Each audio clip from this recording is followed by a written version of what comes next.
시청자 여러분 안녕하십니까? 한 주간의 한의사회 주요 소식을 전해드리는 KBN뉴스 주간 브리핑입니다. 지난 화요일은 재향 군인의 날이었죠. 국방부가 지난 2004년 이후 이라크전과 아프가니스탄전에서 사망한 장병을 집계했는데요. 이 전장에서 목숨을 잃은 한인 용사가 24명에 달했습니다. 이 밖에도 조국을 위해 전장에서 귀중한 생명을 바친 재향 군인들이 많습니다. 지난 화요일 뉴욕 맨하튼에선 이 재향 군인들의 노고를 치하하기 위해 퍼레이드가 개최됐습니다. 박민기 기자가 다녀왔습니다. 평소에도 수많은 인파를 수용하는 뉴욕 맨하튼이지만 오늘은 사람들의 발길로 도시 전체가 시끌벅적합니다. 남녀노소 할 것 없이 모든 사람들의 손에는 성조기가 하나씩 들려 있습니다.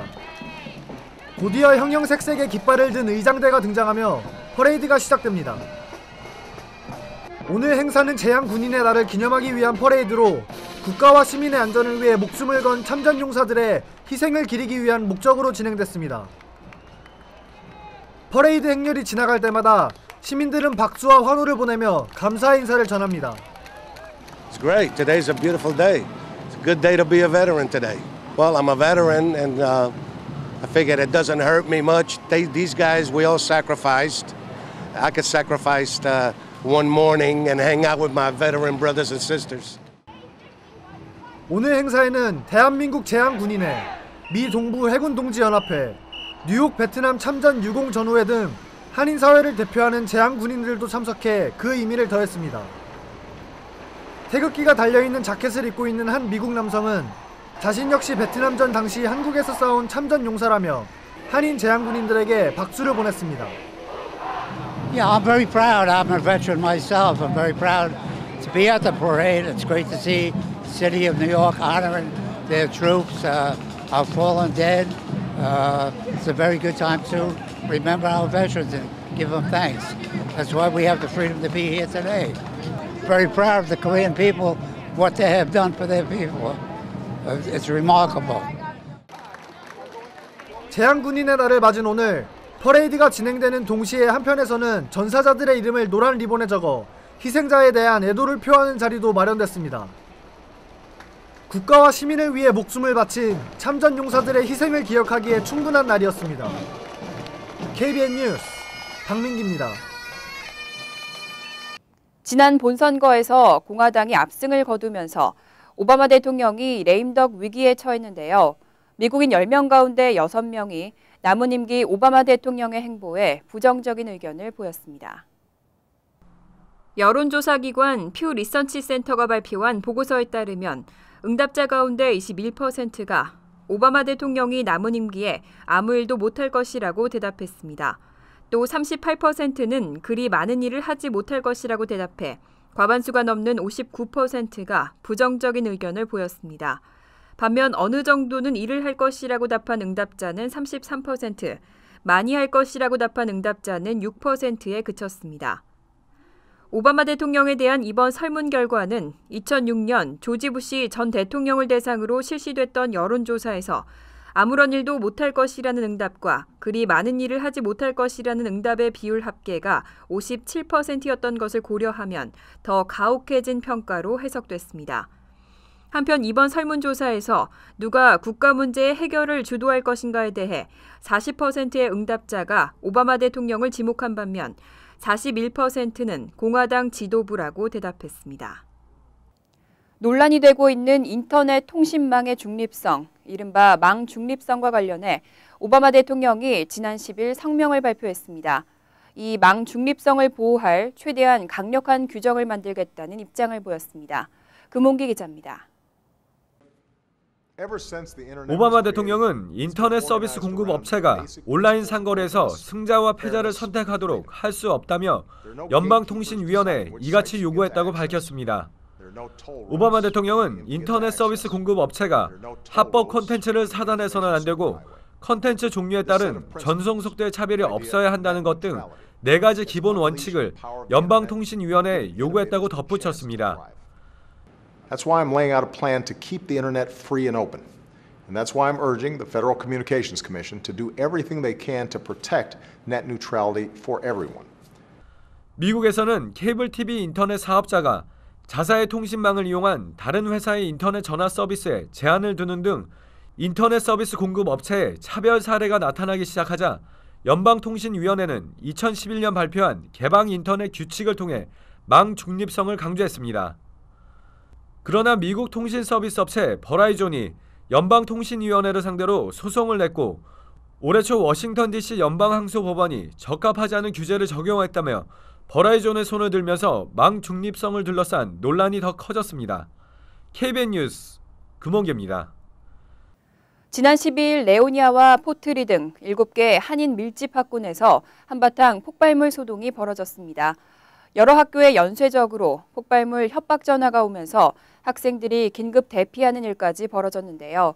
다행히 폭발물은 없었습니다.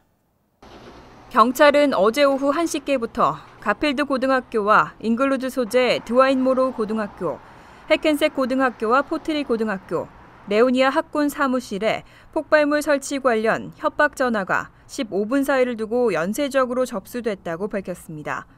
연방수사국과 버겐 카운티 당국은 즉시 해당 학교 건물에 대한 소개령을 내려 학생들을 긴급 대피시켰습니다. 이후 폭발물 처리반을 급파하고 수시간 동안 폭발물 조사에 나섰지만 다행히 폭발물은 발견되지 않았습니다. 이 과정에서 경찰이 해당 학교 주변 지역을 통제하고 만약에 있을 사태에 대비하면서 지역 주민들이 폭발에 대한 공포와 함께 교통체증에도 큰 불편을 겪었습니다. 버겐 카운티 검찰청은 이번 폭발물 위협 전화 내용에 상호 연관성이 있는 것으로 보인다며 현재 용의자 검거에 주력하고 있다고 밝혔습니다. 검찰에 따르면 가필드 고등학교에서는 이미 지난달 6일과 17일 폭발물 위협이 있었고 13일에도 총기 살해 위협이 발생하는 등 협박 사건이 잇따르고 있는 것으로 나타났습니다. 뉴저지 한인 회장의 후보 등록이 마감됐습니다. 그런데 우려했던 대로 회장 후보가 한 명도 나오지 않는 사태가 발생했습니다. 한인회가 다시 2차 선거 공고 계획을 발표하겠다고 밝혔습니다. 뉴저지 한인회 제27대 회장 선거관리위원회는 후보 등록 마감일인 12일 오후 5시까지 등록 후보가 없어 2차 선거 공고 계획을 밝히는 등 대책 마련에 나섰습니다. 하지만 선거 관련 문의 전화도 없어 특단의 조치가 없는 한 2년 전 상황이 재현될 것이란 우려가 커지고 있습니다. 선관위는 이번 주 중으로 선관위원 전체 회의를 열고 오는 18일이나 19일 2차 선거 공고를 낼 계획입니다. 두 번째 후보 등록 마감일은 12월 3일이 될 것으로 보이며 공탁금은 변함없이 $30,000입니다. 제26대 뉴저지 한인회 유광훈 회장과 임원 이사회의 임기는 올해 12월 31일까지로 이날까지 차기 회장을 찾지 못할 경우 선관위가 회장 대행을 선출해 업무 공백을 맡게 됩니다. 김계봉 선관위원장은 두 번째 후보 등록 마감일에도 후보가 없을 경우 선관위는 현 회장의 차기 회장 후보 추천과 공탁금 감면에 대한 문제를 논의하게 된다며 회칙과 선거 시행 세칙에 의거해 차기 한인 회장 선출에 최선을 다하겠다고 밝혔습니다. 어느덧 건강보험 개혁법이 시행된 지 2년째로 접어들고 있습니다. 오늘부터 2015 건강보험 신규 가입과 갱신이 시작되는데요. 건보거래소 웹사이트에서 각종 플랜들을 비교할 수 있도록 서비스를 제공하고 있습니다. 2015년 건강보험 신규 가입 및 갱신이 11월 15일부터 시작되면서 기존 가입자는 12월 15일까지 한 달 동안, 신규 가입자는 내년 2월 15일까지 석 달 동안 신청할 수 있습니다. 연방건보거래소와 뉴욕 건보거래소 웹사이트 등은 오바마케어 가입 및 갱신 시작을 앞두고 10일부터 각 보험 상품들을 비교할 수 있는 서비스를 시작했습니다. 뉴욕주 건보거래소 사이트를 방문할 경우 메인 페이지 아래 2015 플랜 컴페어 항목을 클릭하면 각 보험사가 등급별로 제공하는 각종 플랜들의 정보를 비교할 수 있습니다. 또 상단에 Individuals and Families 항목을 클릭하면 개인정보를 입력하는 절차를 거친 뒤 해당 사용자에게 적합한 보험 플랜과 적용 가능한 혜택 등에 관한 정보를 제공받을 수 있습니다. 한편 연방보건부는 10일 2015년에 오바마케어 가입자가 900만 명에서 990만 명에 이를 것으로 추산했습니다.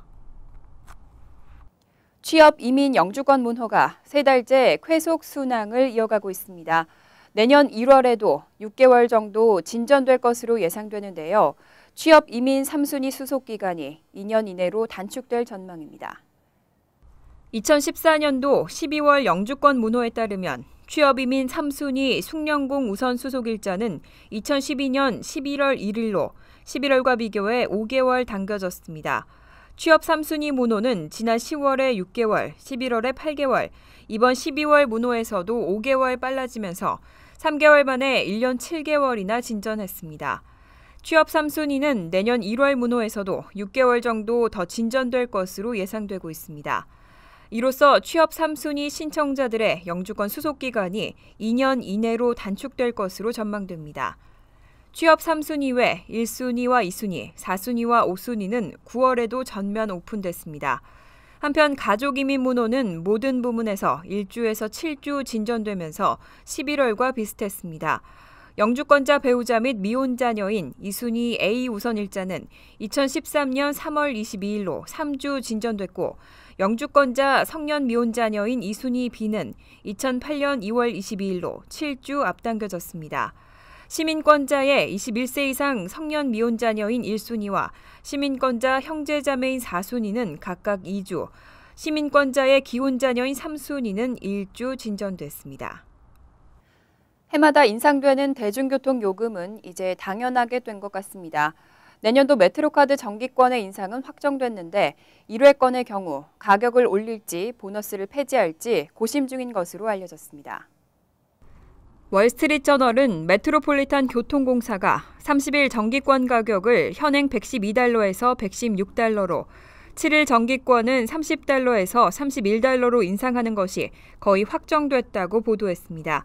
다만 정액권 소지자가 버스나 전철을 한 번 탑승할 때 지불하는 요금의 인상 여부는 논란이 되고 있습니다. 현재 이 기본 요금은 2달러 50센트이며 5달러 이상 정액권을 구입하거나 충전할 경우 5%의 보너스가 주어집니다. 메트로폴리탄 교통공사가 검토 중인 첫 번째 안은 기본 요금을 2달러 75센트로 10% 인상하고 보너스 비율을 함께 높이는 방안입니다. 또 다른 안은 기본 요금을 동결하는 대신 보너스를 축소하거나 아예 없애자는 방안입니다. 메트로폴리탄 교통공사는 12월 중 공청회를 열고 요금 인상에 대한 승객들의 의견을 수렴할 예정입니다. 한편 롱아일랜드 레일로드와 메트로놀스 요금, 이스트리버 다리와 터널 통행료 등도 함께 인상할 계획으로 알려졌습니다. 며칠 전 워싱턴의 전략국제문제연구소가 공개 세미나에서 독도를 분쟁 지역으로 표기했다는 기사 전해드렸습니다. 일각에서는 일본의 막대한 로비 영향이라는 지적이 제기됐는데요. 하지만 정작 한국 정부는 독도의 영토 주권 수호에 너무 소극적이라는 비난이 쏟아지고 있습니다.